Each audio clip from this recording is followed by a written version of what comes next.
A wider consciousness opens than his door. When the guests have gone away, the ego is no more there, then only the wider consciousness can come.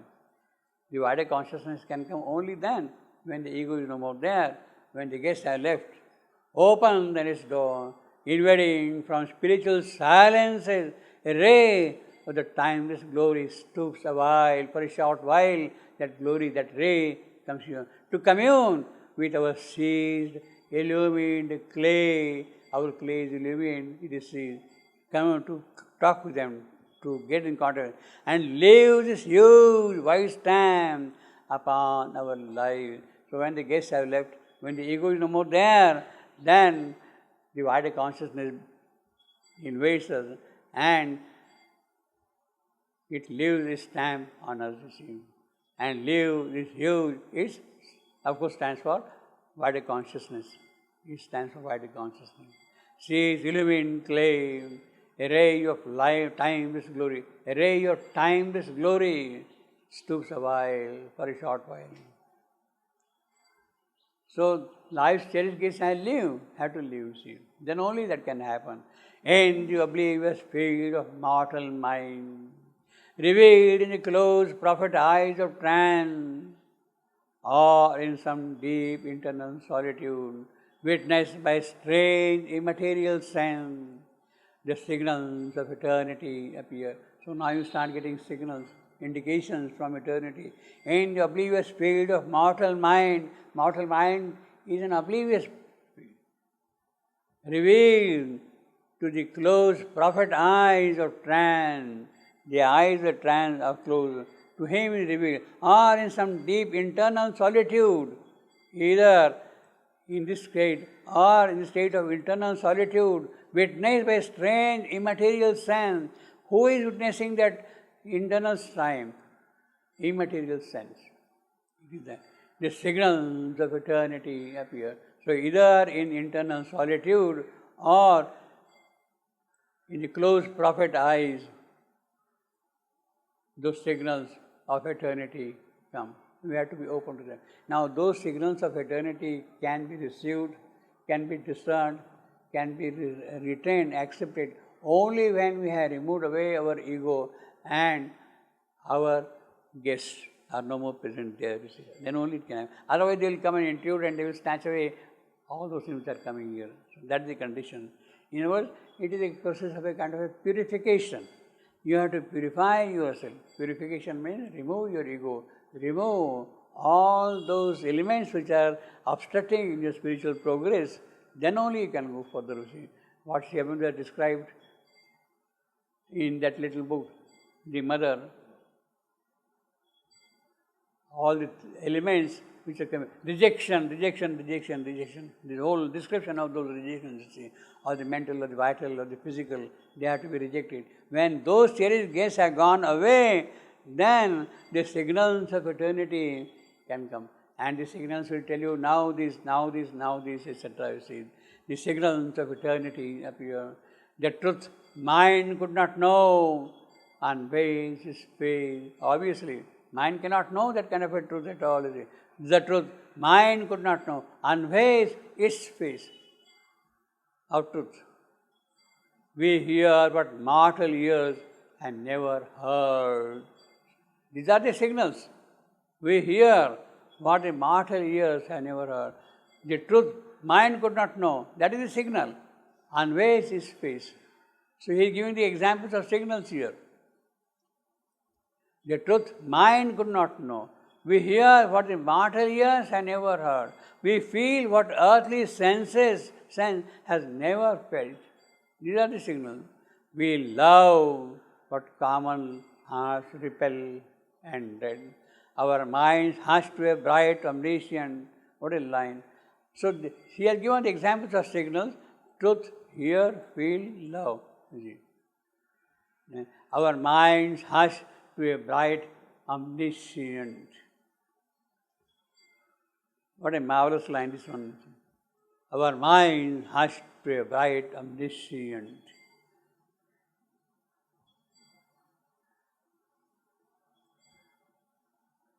Mind falls silent to a bright omniscient. The signals are received, the mind falls silent under this condition, you see. Mind hushed to a bright omniscient. Now here the beauty is omniscient is an adjective. Is an adjective.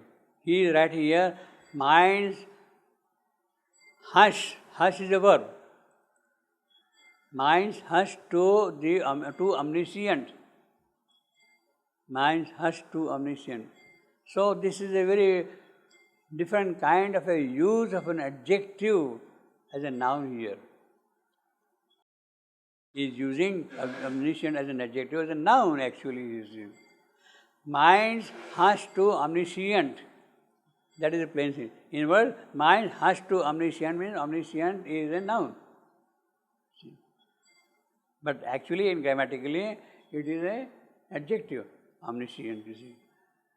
But the grammar is saved by a bright omniscient.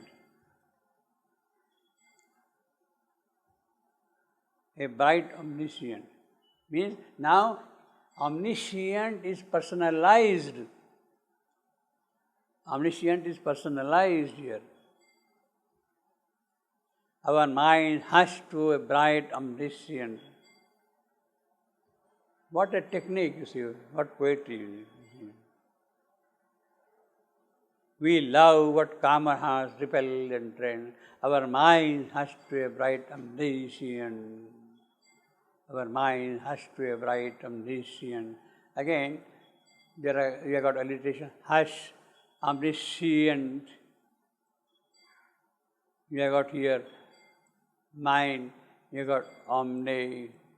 See, they are quite suggestive of the line. Our mind hushed to a bright omniscient. One of the most beautiful lines in Savitri, you see. A voice calls from the chambers of the soul. When there is a silence, when the mind has fallen silent, then a voice calls from the chambers of the soul. It comes from the chambers of the soul. We meet the ecstasy of the Godhead's touch. We meet the ecstasy of the... Yes, the Godhead has come and touched us, and it is that ecstasy which we are meeting now here. A voice calls from the chambers of the soul. We meet the ecstasy of the Goddess in golden privacies of immortal fire. In golden privacy. We meet where? In golden privacies of immortal fire. When we are in lowly companionship with the fire, with the immortal, with Agni, immortal fire, Agni, the divine Agni. When we are in companion with the divine Agni, the golden Agni, then we meet the ecstasy of the Goddess touch. Spiritually, it's a very high poetry also, you see. Our minds has to be bright, omniscient. Okay, then a voice calls from the chambers of the soul. We meet the ecstasy of the Goddess touch. In golden privacies of immortal fire, golden privacies of immortal fire. These signs, so these are the signs he has described. These signs are native to a larger self that lives within us by ourselves unseen. Yeah, they are there within us, but we are not aware of them. That lives within us by ourselves unseen. Only sometimes a holier influence comes. A tide of mightier surging bears our life, and a diviner presence moves the soul, and a diviner presence moves the soul. Or through the earthly coverings, something breaks. Yeah, there are all the sheets are there, one about the other, one around the other. All through the earthly sheet covering, something breaks. A grace and beauty, a spiritual light. These earthly coverings are removed, and there is grace and beauty of spiritual light entering. The murmuring tongue of a celestial fire, the murmuring tongue of a celestial fire, through the earthly covering sometimes breaks. What breaks? Grace and beauty of spiritual light. What breaks? The murmuring tongue of celestial fire. Sometimes it happens here. When the earthly coverings are removed, Then this is what happens here, see. These signs, so these are the signs which will work in this manner. How the signs work is what is described here, you see. These signs are native to a larger self that lives within us by ourselves unseen. Only sometimes a holier influence comes, a tide of mighty surging bears our life, and a divine presence moves the soul. Or to the earthly covering something brave, a grace and beauty of spiritual light. The murmuring tongue of a celestial fire. What a line, the murmuring tongue of a celestial fire. Ourselves and a high stranger whom we feel. So that is the high stranger now, whom we feel. It is and acts unseen as if it were not. Yes? It looks as if he is not there, but he is really acting in us, you see. We don't know that the mother is acting in us. We don't know. We are such stupid people, but she is acting, you see. Ourselves in a high stranger whom we feel, it is and acts unseen as if it were not. It follows the line of sempiternal birth, endless birth. See, we are going from birth to birth, but it follows now sempiternal birth, lines of sempiternal. Yet seems to perish with its mortal frame. It looks as if with the frame of mortality gone, we are no more there. But actually it is following the line of sempiternal birth, a continuous birth, eternal birth, unending birth, sempiternal. It goes on and on, you see. It follows the line of sempiternal birth, yet seems to perish with its mortal frame. Assured the apocalypse to be, it reckons not a moment and hours. Obviously, apocalypse, the manifestation, it is assured of that thing. And therefore, the moments and hours, the transients, it does not worry at all about them. Assured the apocalypse to be, it reckons not the moment and hour. Great, patient, calm, we see the centuries pass. Yeah, it is patient.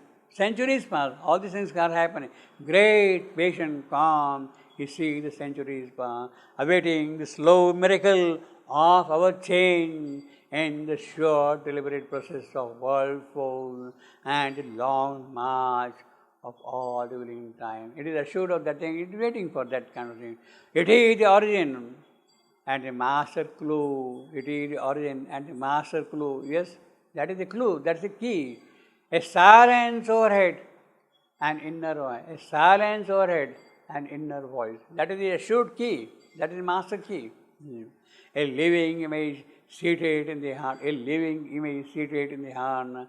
An unwalled wideness and a fathomless point. The truth of all that cryptic shows is fame.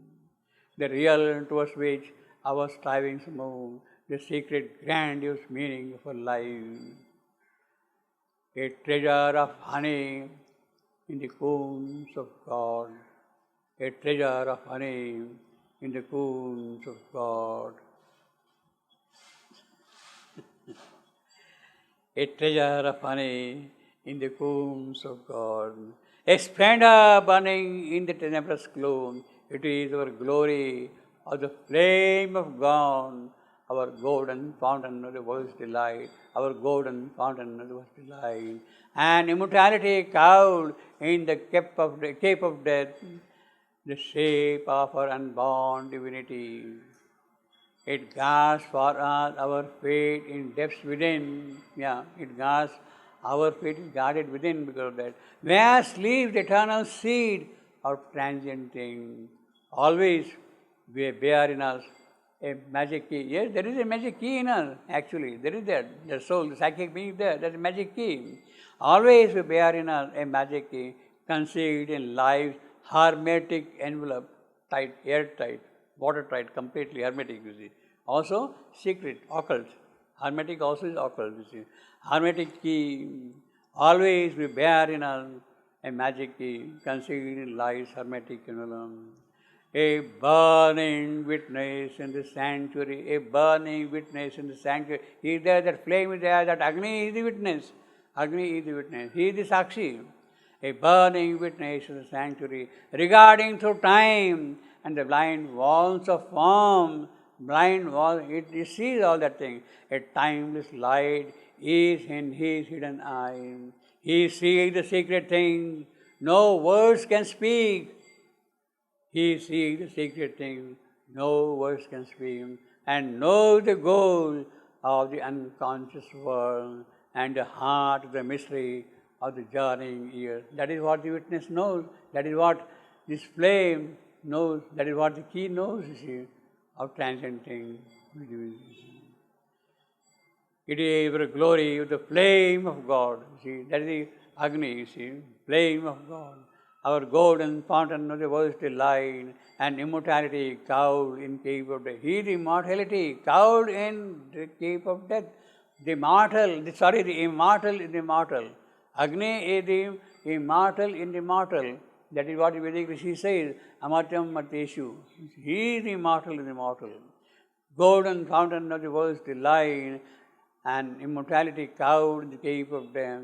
The shape of her unbound divinity. Yes, he is the shape of her unbound. He is the one. Agni is the worker. Agni is the traveler. He is taking us forward like that. He is working out our divinity there. It casts for us our fate in depths within. May us lead the eternal seed of transient things, where the things are there. Always we bear in us a magic key, that Agni, that Divya Purusha, that Chaitanya Purusha, concealed in life's hermetic unalum. A burning witness in the sanctuary, regards through time and the blind walls of form. A timeless light is in his hidden eye. He sees the secret things no words can speak, and knows the goal of the unconscious. Knows the goal. Agni knows the goal of this world. Why is there? Actually, it is Agni who was sent by the gods to the mortal. It was Agni who was sent by the gods to the mortal. Go and live there and work out to see. He sees the secret thing for working out these details. No words can speak, and knows the goal of the unconscious world and the heart of the mystery. Yes, Agni knows the mystery, the process, the whole working. He has to work out all the details now, you see. All the journeying. He is the traveler. Agni is the traveler, you see.